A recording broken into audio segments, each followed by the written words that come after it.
Bakit maraming hindi nagtatagal sa e-loading kiosk business?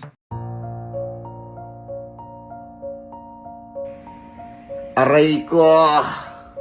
Madaming may akala na basta may kiosk ka, automatic kikita na. Pero based sa sarili naming experience sa dalawang magkaibang kiosk systems, hindi ganun kasimple. Una, location. Kahit gaano kaganda yung kiosk mo, kung mali yung pwesto o walang proper market study, mahihirapan talaga magkaroon ng consistent na customers. Second, quality ng build. Kapag madalas mag-error, laging offline o may aberya yung system, nawawalan ng tiwala yung customers. At once mawalan sila ng confidence, hindi na sila babalik. Pangatlo, internet connection. Ito madalas minamaliit. Kapag unstable internet mo, delayed or failed transactions ang kalalabasan. Ikaw din sasalo sa reklamo. Pang-apat, knowledge ng owner. Hindi sapat na bumili lang ng kiosk, kailangan marunong ka rin mag-maintain, mag-troubleshoot at umintindi ng operation para tumagal yung business. At isa pa, hindi lahat ng customers sanay agad gumamit ng kiosk. Sa ibang area, may adjustment period talaga. Usually 1 to 3 months bago maging comfortable yung mga tao sa paggamit ng kiosk. At minsan, sobrang taas ng expectations dahil sa marketing ng iba. Kaya importante, realistic yung expectations bago pumasok sa ganitong negosyo. So para sa amin, hindi lang basta may kiosk ang sikreto. Location, quality system, stable internet, tamang knowledge at realistic expectations, boys, yan talaga ang importante. Kung gusto mo ng mas realistic na insights tungkol sa kiosk business, just follow this page.